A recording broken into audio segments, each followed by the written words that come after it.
અવૈધિક વ્યવસ્થા તંત્રની વ્યાખ્યા આપણે લાસ્ટ ટાઈમ જોઈ હતી. અત્યારે આપણે અવૈધિક વ્યવસ્થા તંત્રની લાક્ષણિકતાઓ જોવાની વ્યાખ્યા આપણે જોઈ ગયા. તો અવૈધિક વ્યવસ્થા તંત્રનું માળખું કેવું હોય એના લક્ષણો જોઈએ. તો એનું માળખું પહેલા આપણે જોઈએ તો અવૈધિક માળખું. અવૈધિક માળખું એટલે આ પ્રકારના વ્યવસ્થા તંત્રની અંદર માળખું અવૈધિક હોય જે આંતર સંબંધોમાંથી ઉદ્ભવ. શેમાંથી ઉદ્ભવ? આંતર સંબંધમાંથી. આંતર સંબંધ એટલે એક વ્યક્તિનો બીજી વ્યક્તિ સાથેનો સંબંધ. એ રીતે આ સંબંધો દ્વારા ઊભું થાય. એક જ ઔદ્યોગિક એકમમાં કામ કરતા કર્મચારીઓમાં સમાન ધ્યેયની પ્રાપ્તિ માટે કુદરતી રીતે આ માળખાની રચના થાય. એટલે કે કંપની એક જ હોય એમની અને એ લોકો કર્મચારી ભેગા મળી નેચરલી જે કર્મચારી આપણે ગમતો હોય એની સાથે આપણે આ માળખાની રચના થશે. માનવ વર્તણૂક પર આધારિત. તો આ પ્રકારનું વ્યવસ્થા તંત્ર એ માનવ ઉપર આધારિત હોય. કેમ કે માનવ વર્તણૂક પર આધારિત હોય કેમ કે આ પ્રકારનું વ્યવસ્થા તંત્રમાં માનવ વર્તણૂક અગત્યની હોય. એમાં બધાની લાગણીઓ સમાન હોય, અભિરુચિ, મૂલ્યો, શોખ, ટેવો, માન્યતાઓ આ બધું સરખું હોય અને એટલા માટે જ એ વ્યક્તિઓ એકબીજા સાથે જોડાય. જ્યાર સુધી આ બધું સમાન ના હોય ત્યાર સુધી આ વ્યવસ્થા તંત્રની રચના થાય નહીં. પરિવર્તનશીલ. તો અવૈધિક વ્યવસ્થા તંત્રનું માળખું પરિવર્તનશીલ હોય. તમે ગમે ત્યારે એમાં ચેન્જ કરવું હોય તો કરી શકો. એમાં એક વિભાગમાંથી બીજા વિભાગમાં બી વ્યક્તિ જઈ શકો અને નવેસરથી માનવ સંબંધોની રચના થાય અને એમાં ફેરફાર બી થાય. સાર્વત્રિક. તો આપણને ખબર અવૈધિક વ્યવસ્થા તંત્ર તમને બધી જગ્યાએ જોવા મળે. એ ખાલી એકલા ઉદ્યોગોમાં જોવા ના મળે. તમારા સામાજિક સંબંધોમાં બી તમને અવૈધિક વ્યવસ્થા તંત્ર જોવા મળે. જેમ કે આપણું કુટુંબ એ અવૈધિક વ્યવસ્થા તંત્રનો નમૂનો કહેવાય. જેમ કે આપણું ફ્રેન્ડ સર્કલ તો એ વૈધિક વ્યવસ્થા તંત્રનો નમૂનો કહેવાય. અવૈધિક વ્યવસ્થા તંત્રમાં માહિતી સંચાર બી અવૈધિક રીતે જ થાય. અવૈધિક એટલે એમાં કોઈ તમને ઓર્ડર ના આપે માહિતી સંચાર કરતી વખતે. એમાં માહિતી સંચારની પ્રક્રિયા મૌખિક હોય, કોઈ લખાણ દ્વારા ના હોય અને અભિપ્રાય વધારે હોય. અવૈધિક વ્યવસ્થા તંત્રની અંદર માહિતી સંચાર ઝડપી હોય, ફાસ્ટ હોય. વૈધિક જેટલો ધીમો ના હોય કેમ કે વૈધિકમાં તો લેખિત હોય, આમાં મૌખિક હોય. વ્યવસ્થા તંત્રનું કદ નાનું હોય. અવૈધિક વ્યવસ્થા તંત્રનું કદ નાનું હોય કેમ કે બહુ ઓછા વ્યક્તિઓ દ્વારા વ્યક્તિગત સંબંધોથી જોડાણ થાય અને એ સભ્યો વચ્ચે આંતરક્રિયાનું પરિણામ હોય. કેમ કે અવૈધિક વ્યવસ્થા તંત્ર આંતરક્રિયા દ્વારા જ બને. જ્યાર સુધી તમને તમારા જેવો વ્યક્તિ ના મળે ત્યાં સુધી અવૈધિક વ્યવસ્થા તંત્ર બને નહીં. તો એટલા માટે આનું કદ બહુ નાનું હોય. અંકુશનો અભાવ. આમાં અવૈધિક વ્યવસ્થા તંત્રમાં કર્મચારીની પ્રવૃત્તિ ઉપર કોઈ અંકુશ ના હોય. પોતપોતાની રીતે દરેક વ્યક્તિ કામ કરતું હોય અને સહકાર અને સ્વેચ્છાથી કામ કરતું હોય. અમે કોઈ કર્મચારી એકબીજાનો કોઈ ઉપરી અધિકારી કઈ હોય નહીં. વૈધિક વ્યવસ્થા તંત્રના પૂરક. અવૈધિક વ્યવસ્થા તંત્ર એ વૈધિક વ્યવસ્થા તંત્રમાંથી ઉદ્ભવ થાય અને એટલા માટે વૈધિક વ્યવસ્થા તંત્ર માટે પૂરક કહેવાય. પૂરક એટલે એની પોટ પૂરી કરે. અવૈધિક વ્યવસ્થા તંત્ર વૈધિકની પોટ પૂરી કરે. આધુનિક સમયમાં અવૈધિક વ્યવસ્થા તંત્રનું મહત્વ આજના સમયમાં વધતું જાય છે. ઔદ્યોગિક ઝઘડાઓ ઓછા અને ઔદ્યોગિક શિસ્ત વધુ જળવાતી હોવાથી વ્યવસ્થા તંત્રનો આ પ્રકાર સૌથી વધારે પ્રચલિત બન્યો છે. આના પછી છે શ્રેણિક વ્યવસ્થા તંત્ર. હવે શ્રેણિક વ્યવસ્થા તંત્ર એ તમારો ચોથા નંબરનો પ્રકાર છે વ્યવસ્થા તંત્ર. વ્યાખ્યા જોઈએ પહેલા શ્રેણિક વ્યવસ્થા તંત્ર એ શું છે. તો શ્રેણિક વ્યવસ્થા તંત્ર એટલે આધુનિક સ્વરૂપનું આ વ્યવસ્થા તંત્ર છે. તો આ વ્યવસ્થા તંત્ર એ આજના સમયનું વ્યવસ્થા તંત્ર છે એવું આપણે કહી શકીએ. વ્યવસ્થા તંત્રમાં બે અલગ અલગ પ્રકારના માળખા હોય. બે અલગ અલગ પ્રકારના માળખા એટલે બે અલગ અલગ વિભાગ હોય. એક સામાન્ય ક્રમનું માળખું હોય અને બીજું નિર્ણય પ્રક્રિયાનો ભાગ હોય. એટલે કે બીજું ટેકનિકલ પ્રશ્નો હોય. એટલે એકમાં એક નાનું નાનું કામ થતું હોય, બીજામાં ટેકનિકલ કામ થતું હોય. જે ટેકનિકલ કામ થતું હોય એને પ્રોજેક્ટ કહેવાય અને આ બંને માળખાના જોઈન્ટ કરીને જે વ્યવસ્થા તંત્રની રચના થાય એને કહેવાય શ્રેણિક વ્યવસ્થા તંત્ર. એટલે શ્રેણિક વ્યવસ્થા તંત્રનું માળખું કાર્યાનુસાર અને પ્રોજેક્ટ આ બંનેનું કોમ્બિનેશન હોય. એમાં કાર્ય બી આવી ગયું અને પ્રોજેક્ટ બી આવી ગયું. એટલા માટે એને આધુનિક કહેવાય. કેમ કે હાલના સમયમાં આ જ પ્રકારનું વ્યવસ્થા તંત્ર વધારે ચાલે. હાલમાં લેટેસ્ટ ખ્યાલ મૂકો. આ પ્રકારના વ્યવસ્થા તંત્રમાં કાર્યાનુસાર હોવાથી વિશિષ્ટીકરણનો લાભ મળે. વિશિષ્ટીકરણ કોને કહેવાય? મેં તમને કીધેલું અગાઉ કે જે વ્યક્તિને જે કામ આવડતું હોય એ કામ સોંપવું એને વિશિષ્ટીકરણ કહેવાય. તેમજ પ્રોજેક્ટ સંચાલનના લાભો પણ મળે. આની અંદર પ્રોજેક્ટ સંચાલનનો લાભ પણ મળે અને એટલા માટે બહુવિધ હુકમ પદ્ધતિનો ઉપયોગ કરતું વ્યવસ્થા તંત્ર. કે બહુવિધ હુકમ પદ્ધતિ એટલે બે તરફથી તમને આમાં હુકમ આપવામાં આવે. રચના જોઈશું એટલે તમને વધારે ખબર પડશે. આમાં તમે જોઈ શકો કે અહીંયા તમારી પાસે પ્રોજેક્ટ મેનેજરો છે અલગ અલગ. Project number 1, project number 2, project number 3. દરેક પ્રોજેક્ટ માટે એક એક મેનેજર હોય, એક એક સંચાલક હોય અહીંયા તમારી પાસે ઉપર જનરલ મેનેજર છે અને અહીંયા બધા અલગ અલગ વિભાગ પાડેલા, ઉત્પાદન વિભાગ, ખરીદ વિભાગ, ઇજનેરી વિભાગ, સંશોધન વિકાસ વિભાગ. તો અહીંયા તમારો પ્રોજેક્ટ ચાલશે કે ભાઈ પ્રોજેક્ટ નંબર 1, તો આ પ્રોજેક્ટ બધી જગ્યાએ કામ કરશે અને આના ચારે ચાર એન્જિનિયરો હોય કે ઉત્પાદન અધિકારી હોય કે ખરીદ અધિકારી હોય, એ પોતાનું કામ અહીંયા બી બજાવશે ને અહીંયા બી બજાવશે, બે જગ્યાએ એનું કામ હશે. એની રચના જોઈએ. શ્રેણિક વ્યવસ્થા તંત્રમાં કાર્યાનુસાર વિભાગીકરણ કરવામાં આવે, કાર્ય મુજબ વિભાગો પાડવામાં આવે. પ્રોજેક્ટ વિભાગીકરણ કરવા એટલે પ્રોજેક્ટ મુજબ વિભાગો પાડવામાં આવે. અલગ અલગ પ્રોજેક્ટ હોય જે મેં તમને બતાવ્યું પ્રમાણે.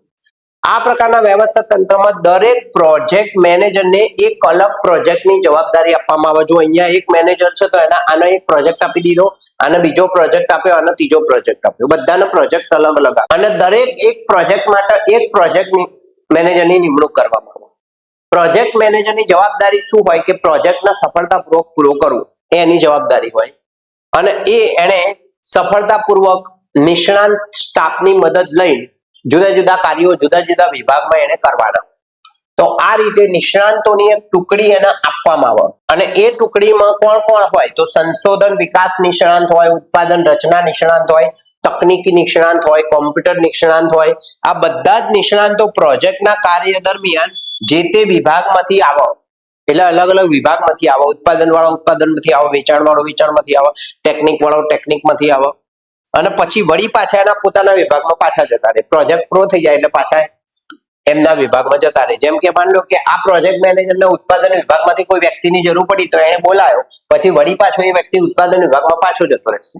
એનું કામ પ્રોજેક્ટમાં પતી ગયું. પ્રોજેક્ટ માટે જ એને સિલેક્ટ કરવામાં આવ્યો હોય. તો ઉપર જોયું આપણે કે જનરલ મેનેજર તરફથી વિવિધ વિભાગો વિવિધ સંચાલકોને સોંપવામાં આવે અને એમાં ઉપરથી નીચે તરફ રેખામાં સત્તાનું વહન થાય, એટલે કે ઉપરથી નીચે તરફ સત્તા જાય. દરેક પ્રોજેક્ટ માટે પ્રોજેક્ટ મેનેજર સ્વતંત્ર કાર્ય કરે અને જરૂરી નિષ્ણાંત જુદા જુદા વિભાગમાંથી મેળવે.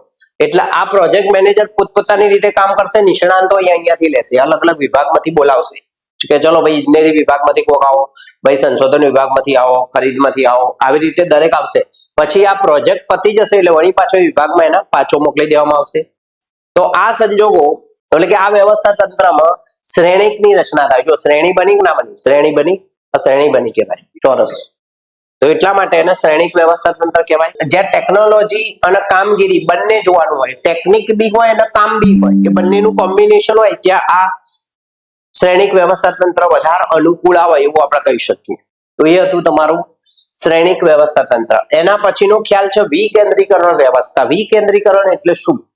તો વિકેન્દ્રીકરણનો અભ્યાસ કરીએ પહેલા આ બે બાબતો તમારે ખાસ ધ્યાન રાખવી પડે. નંબર 1, કેટલાક ધંધાકીય એકમ એવા હોય કે જેમાં માત્ર ઉચ્ચ સપાટીએ સત્તા કેન્દ્રિત થયેલી હોય, ઉચ્ચ સપાટી એ દ્વારા જ મોટા ભાગના નિર્ણયો લેવામાં આવતા હોય, આને કહેવાય કેન્દ્રીકરણ. અમુક વિભાગ એવા હોય કે જેમાં દરેક સપાટીએ કામ કરતા કર્મચારીને નિર્ણય લેવાની સત્તા આપવામાં આવે અને તેઓ સમાન કાર્યના સંદર્ભમાં પોતાનો યોગ્ય સ્વતંત્ર નિર્ણય લેતા હોય, તો આને કહેવાય વિકેન્દ્રીકરણ.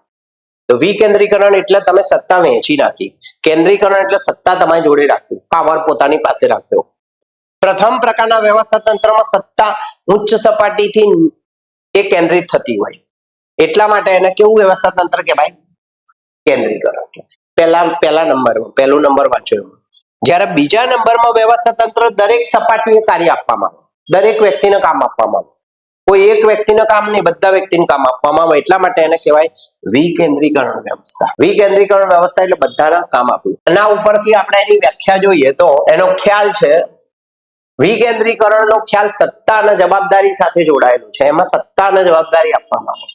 સંચાલકો પાસે પોતાની સત્તા કે વિકેન્દ્રીકરણ રાખવી એને જાતે નક્કી કરવાનું હોય. એકમના સંદર્ભમાં નક્કી કરતી વખતે કદ નાનું હોય એકમ માટે કેન્દ્રિત સત્તાનો ખ્યાલ અને મોટા કદના એકમ માટે વિકેન્દ્રિત સત્તાનો ખ્યાલ. મતલબ કે જ્યાં નાના એકમ હોય ત્યાં કેન્દ્રીકરણ ચાલે, જ્યાં મોટા એકમ હોય ત્યાં વિકેન્દ્રીકરણ ચાલે. વ્યાખ્યા જોઈએ. ઉચ્ચ સપાટીથી નિમ્ન સપાટી તરફ ક્રમશઃ એટલે સ્ટેપ બાય સ્ટેપ સત્તા સોંપણીના વ્યવસ્થિત પ્રયત્નને વિકેન્દ્રીકરણ કહે છે. આ એની વ્યાખ્યા છે. હેનરી ફેયોલે આપેલી વ્યાખ્યા છે. તાબેદારો એટલે આપણે હાથ નીચે કામ કરતા હોય એવા લોકોને તાબેદારો કહેવાય. તાબેદારોના સત્તાની સોંપણી કરવી એટલે કે આપણી નીચેના માણસને સત્તા આપવી. કાર્યનું વિભાજન કરવું એટલે એમના કાર્ય બી સોંપવું, નિર્ણય પ્રક્રિયામાં એમને સામેલ કરવા એટલે કે આપણે જે ડિસિઝન લેતા હોય એમાં એમને બોલાવવા અને એમને કહેવાનું ભાઈ તમે તમારું ડિસિઝન આલો, તો આને કહેવાય વિકેન્દ્રીકરણ. આમ વહીવટની જે સપાટીએ કાર્ય કરવાનું છે તે સપાટીને કર્મચારીને નિર્ણય લેવાની સપાટીને સત્તા સોંપડી વિકેન્દ્રીકરણ કહે છે. આનું મહત્વ શું છે? તો સંચાલનની સફળતાનો આધાર સત્તા અને જવાબદારી ઉપર હોય. સત્તા તમે કેટલી આપી, જવાબદારી કેટલી આપી એના ઉપર હોય. કેન્દ્રીકરણમાં કેવું હોય? આપખુદશાહી હોય, વ્યક્તિ એકલો નિર્ણય લેતો હોય, એમાં કોઈના કોઈની સાથે કોઈનો મતલબ ના હોય, એમાં અસહકારની લાગણી વધારે જોવા મળે. વિશિષ્ટીકરણનો અભાવ હોય, વધુ પડતું કાર્ય એક જ વ્યક્તિ દ્વારા કરવામાં આવતું હોય જેના કારણે મર્યાદા ઊભી થાય. બધું કામ એક જ વ્યક્તિ કરતો હોય તો મર્યાદા હોય એની અંદર. સત્તા અને જવાબદારીના યોગ્ય વિભાજન માટે વિકેન્દ્રીકરણનો ખ્યાલ બહુ જ પ્રચલિત છે. પ્રચલિત એટલે એકદમ નવો છે, જેને આધુનિક સમયમાં ઉપયોગમાં લેવામાં આવે છે એવું કહી શકાય. પ્રખ્યાત છે, પ્રચલિત છે મતલબ. તો એનાથી શું થાય? તો ત્વરિત નિર્ણય લેવાય. ત્વરિત એટલે ફાસ્ટ નિર્ણય લેવાય, તરત જ નિર્ણય લેવાય. તમે કોઈ પણ કાર્ય સાથે જોડાયેલા હોય તો નિર્ણય તમે બહુ ઝડપથી લઈ શકો. પ્રવૃત્તિ સાથે જે પણ નિર્ણય લેવાનો હોય અને એટલા માટે સપાટીએ કાર્ય કરવાનું હોય ત્યાં જ નિર્ણય લેવાનો હોય અને એનો અમલ ત્યાં જ થતો હોય એટલે તીવ્ર અને ત્વરિત નિર્ણય એ આમાં જોવા મળે. ઉચ્ચ સપાટીનો કાર્યભાર ઘટે, કેમ કે હવે બધી સત્તા ઉચ્ચ સપાટી જોડે નહીં.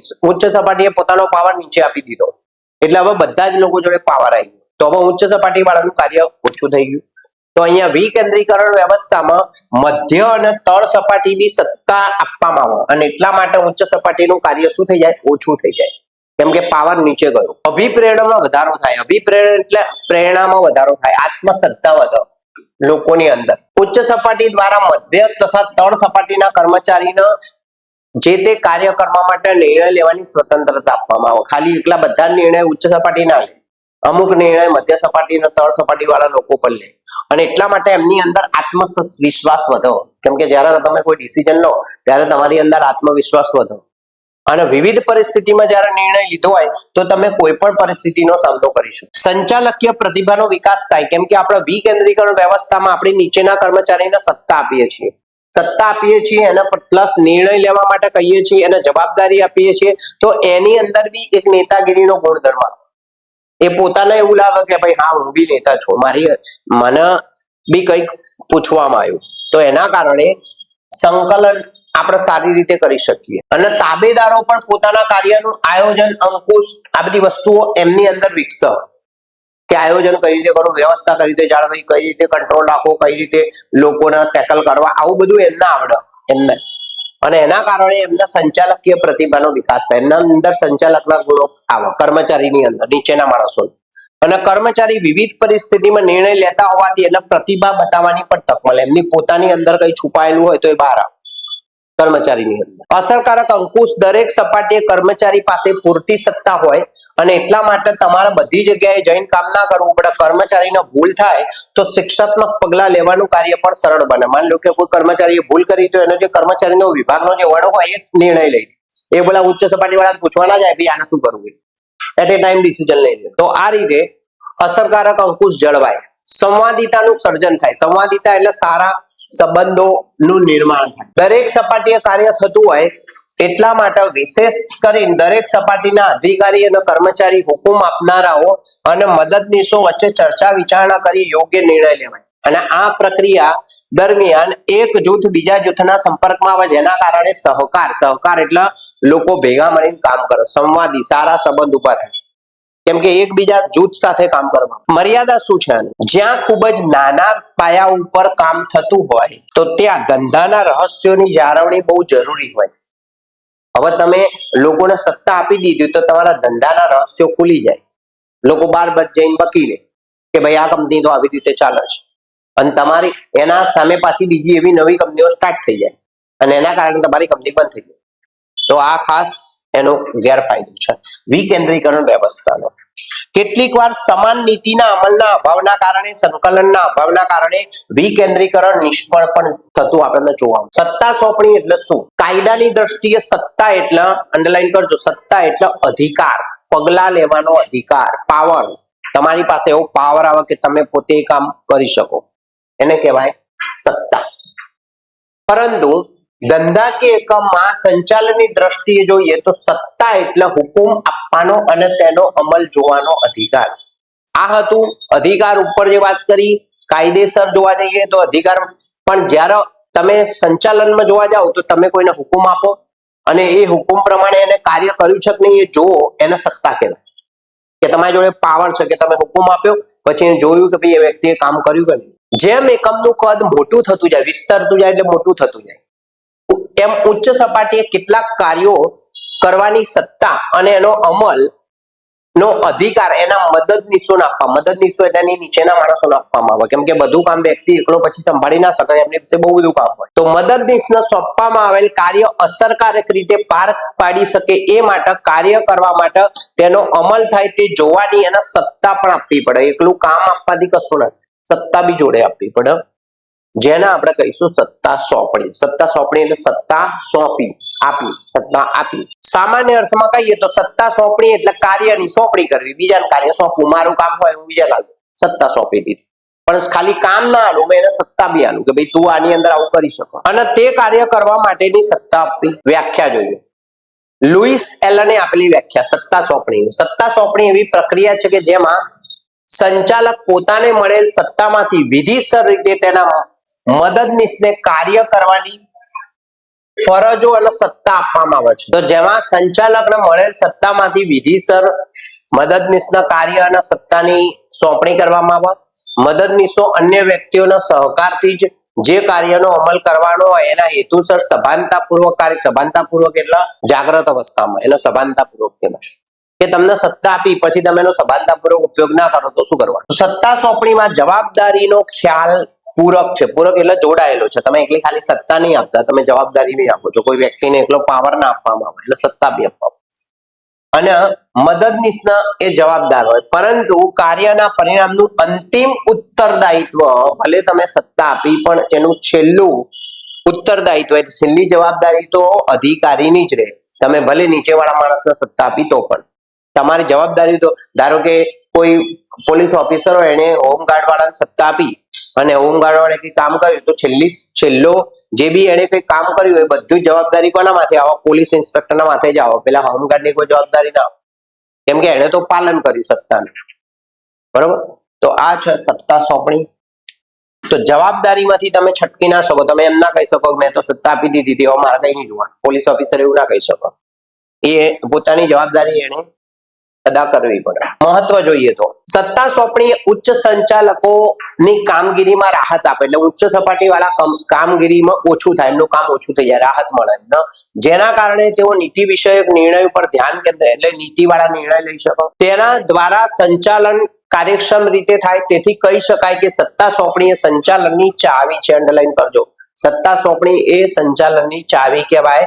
કેમ કે સત્તા સોંપણી એ વ્યવસ્થા તંત્રની પણ ચાવી છે એવું આપણે કહી શકીએ. નંબર 1, પહેલું, કાર્યક્ષમ સંચાલન કરવા માટે સત્તા સોંપણીના કારણે ઉચ્ચ સપાટીએ કામ કરતા અધિકારીની કામગીરીમાં ઘટાડો થાય છે. રોજિંદા કાર્યોની સોંપણી અન્ય સપાટી ઉપર કરવામાં આવતી હોવાથી ઉચ્ચ સપાટી સંચાલકો પોતાના મહત્વના વિષય ઉપર ધ્યાન આપી શકો અને હેતુ સિદ્ધ કરી શકો. તમે તમારું કામ બીજી વ્યક્તિને આપી દીધું તો તમે બીજું કામ કરી શકો ના કરી, કેમ કે તમારું કામ બીજા લોકો કરે તો તમે બીજા કામમાં ધ્યાન રાખી શકશો, તો હેતુ તમારો સિદ્ધ થાય. કર્મચારીનો વિકાસ થાય, કેમ કે કર્મચારીને સત્તા આપવામાં આવે, એમને પોતાની જવાબદારી આવે, એમને પોતાનો આત્મવિશ્વાસ વધે, એના કારણે નિર્ણય લેવાની એનામાં નિર્ણય શક્તિનો વિકાસ થાય. તર્કસંગત વિચારસરણી આવે, સર્જનાત્મક શક્તિનો વિકાસ થાય કર્મચારીની.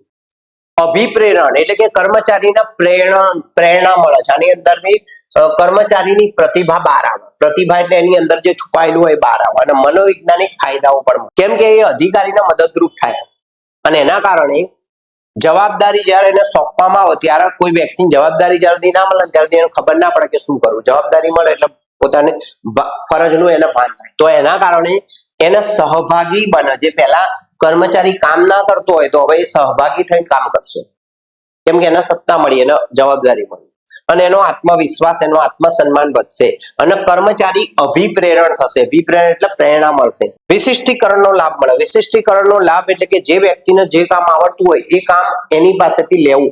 એટલે સંચાલક જોવો કે આ વ્યક્તિને આ કામ સારું આવડે, ચલો આ વ્યક્તિ આ કામ કરશે. તો જુદી જુદી વ્યક્તિઓને જુદા જુદા કાર્યની જવાબદારી સોંપવામાં આવે અને સત્તા બી આપવામાં આવે. લાયકાત, કૌશલ્ય, જ્ઞાન મુજબ અલગ અલગ પ્રકારે વિશિષ્ટીકરણનો લાભ પ્રાપ્ત થાય. જેની જેવી લાયકાત હોય એ પ્રમાણે એને એવું કામ આપવામાં આવે. સંકલન, મદદનીશ અને ઉપરી અધિકારી જેવા સંબંધો સ્થપાય, એટલે કે એ લોકો વચ્ચે સંબંધો મજબૂત થાય. તળ સપાટીના કર્મચારીઓ કાર્યનો નિર્ણય લેવા માટેની સ્વતંત્રતા મળે. મતલબ કે તળ સપાટી વાળા વ્યક્તિને વારંવાર ઉપરની સપાટીએ જઈને પૂછવું ના પડે કે ભાઈ હું શું કામ કરું. એને ખબર હોય કે એને સત્તા આપેલી છે અને એને કામ કરવાનું. સૂચના અને સફળતાની નોંધ લેવાય અને તેના અભિપ્રાયોને પણ ધ્યાનમાં લેવામાં આવે. એટલે કે કર્મચારી કોઈ અભિપ્રાય આપે, કોઈ રાય આપે તો એને હા ભાઈ ઓકે તમારી રાય બોલ. આંતરમાળખાકીય સંબંધોનો વિકાસ થાય અને એના કારણે સંકલનનું કાર્ય તમે સારું કરી શકો. વિસ્તરણની તક મળે. સત્તા સોંપણી દ્વારા એકમના કાર્યો મદદનીશને સોંપવામાં આવતા હોવાથી ઉચ્ચ સપાટી ધંધાકીય એકમનો વિસ્તાર થાય. કેમ કે તમે એક બ્રાન્ચ બીજી વ્યક્તિને સંભાળવા આપી તો તમે બીજી બ્રાન્ચ ઉપર જઈને તમે બેસી શકો. તો આને કહેવાય આપણે સત્તા સોંપણી. જેમ કે હું અહીંયા કામ કરું છું તો મેં બીજી કોઈ બ્રાન્ચ બીજી કોઈ વ્યક્તિને આપી હોય તો એ બ્રાન્ચ મારી ચાલે, એ વ્યક્તિને મેં સત્તા આપી એટલા તો બે જગ્યાએ કામ થાય. તો વિસ્તરણ થયું કહેવાય, વધારો થાય. સત્તા સોંપણીના મૂળ તત્વો મોસ્ટ એમપી છે. 3 તત્વો છે સત્તા સોંપણીના. લુઈસ એલને સત્તા સોંપણી એટલે વ્યાખ્યા આપી છે. સત્તા સોંપણી એટલે અન્ય વ્યક્તિને સત્તા અને જવાબદારી સોંપી અસરકારક દેખાવ માટે ઉત્તરદાયિત્વની સ્થાપના કરવી. ઉત્તરદાયિત્વ એટલે તમને કોઈ વ્યક્તિએ કોઈ કામ આપ્યું હોય તો જવાબ બી તમારે જ આપવો પડે, ઉત્તરદાયિત્વ કહેવાય. તો સત્તા સોંપણીના તત્વો, પહેલું તમારે શું આપવું પડે? પહેલા સત્તા ના અપાય, પહેલા જવાબદારી અપાય. જવાબદારી આપો પછી સત્તા અપાય, સત્તા અપાય પછી એની જોડેથી આન્સર લેવામાં આવે, ઉત્તરદાયિત્વ. પાલન થયું કે નહીં? બોલો ભાઈ શું કામ થયું? મેં તમને સત્તા આપી હતી, જવાબદારી આપી હતી, તમે જવાબદારી પ્રમાણે સત્તા પ્રમાણે કામ કર્યું? શું કામ કર્યું? ઉત્તરદાયિત્વ. તો તેમના જણાવ્યા અનુસાર સત્તા સોંપણીમાં જે અંગો છે એમાં પહેલું છે જવાબદારીની સોંપણી, સત્તાની સોંપણી, ઉત્તરદાયિત્વની સોંપણી. આમ જવાબદારી, સત્તાની સોંપણી અને ઉત્તરદાયિત્વ એ ત્રણેય પાયાના અને મહત્વના એકમ છે. ત્રણેયનું મહત્વ સરખું છે અને ત્રણેય તત્વો સ્વતંત્ર રીતે કામ કરે પણ પરસ્પર એકબીજા સાથે જોડાયેલા હોય. તમે ત્રણેય તત્વોને અલગ પાડી ના શકો. આમ સ્વતંત્ર હોય પણ જોડાયેલા હોય. જુઓ આકૃતિમાં આમ અલગ છે પણ જોડાયેલા છે. પહેલું જવાબદારીની સોંપણી. જવાબદારી એટલે શું? તો જવાબદારી એ ઉપરી અધિકારી દ્વારા જે તે કાર્ય કરવા માટે વહેંચવામાં આવેલ ફરજ છે. કોઈ ચોક્કસ કાર્યની પૂર્ણતા માટે જે કાર્ય સોંપણીનો આવશ્યક ભાગ હોય તેને જવાબદારી કહેવાય. એટલે કે કાર્ય એનાથી જ પૂરું થાય, કાર્ય એના વગર પૂરું થાય નહીં. જવાબદારીના કારણે હુકમ આપનાર એટલે જે વ્યક્તિ હુકમ આપતો હોય એ, અને તાબેદાર એટલે કે કર્મચારી, એ બંને વચ્ચે સંબંધોની સ્થાપના થાય.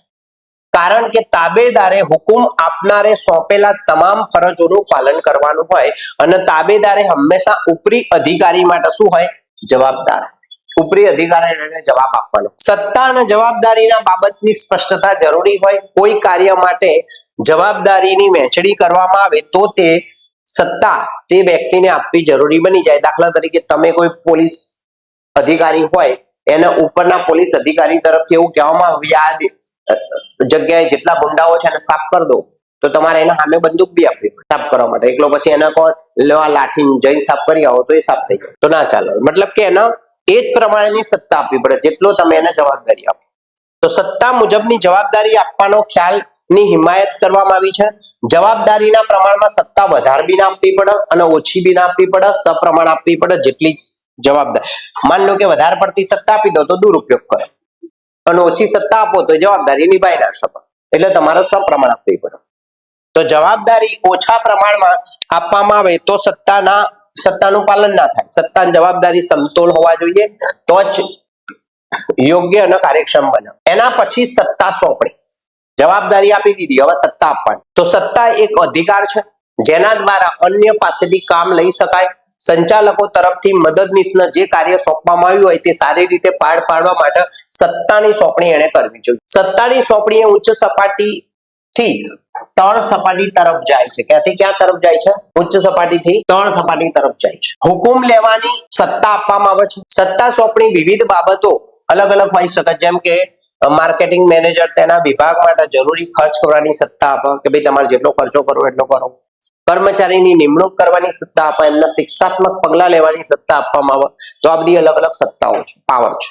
ઉત્તરદાયિત્વનું સર્જન તાબેદારો દ્વારા, તાબેદાર એટલે નીચેની વ્યક્તિ, એને તાબેદાર કહેવાય. હવે તમે સત્તા તો આપી દીધી, જવાબદારી આપી દીધી, પછી તમારે જવાબ બી લેવાનો ને, લાવો ભાઈ કામ થયું કે નહીં બતાવો, અમે તમને પાવર આપ્યો તો શું કામ કર્યું તમે? તો ઉત્તરદાયિત્વની જવાબ આપવો, ઉત્તર માંગવા, પ્રશ્ન પૂછવા, તો એને ઉત્તરદાયિત્વ કહેવાય. સત્તા સોંપણી એ તાબેદારના નિશંકપણે એટલે કે કોઈ પણ પ્રકારની શંકા વગર ઉપરી અધિકારી દ્વારા સોંપવામાં આવેલ કાર્ય સત્તા અને જવાબદારી આપે છે. તેમ છતાંય જે તે કાર્યને આખરી પરિણામ માટે ઉપરી અધિકારી જવાબદાર રહે છે. ભલે એને સત્તા આપી, ભલે પાવર આપ્યો, પણ છેલ્લે કામ કરવાની જવાબદારી કોની આવશે? ઉત્તરદાયિત્વ કોનું આવશે? ઉપરી અધિકારીનું આવશે. ભલે નીચેના વ્યક્તિને તમે સત્તા આપો. જવાબદારી સત્તાની સોંપણી કર્યા પછી સત્તા સોંપનારી પોતાની મદદનીશો તેને સોંપાયેલ કાર્ય વ્યવસ્થિત રીતે કરે છે કે નહીં એ જોવું બી પડે. આપણે કોઈને સત્તા આપીએ, કામ આપ્યું તો આપણે જોવાનું કે ભાઈ આપણા પ્રમાણે કામ કરે છે કે નહીં, તાબેદાર આપણા પ્રમાણે ચાલે છે કે નહીં.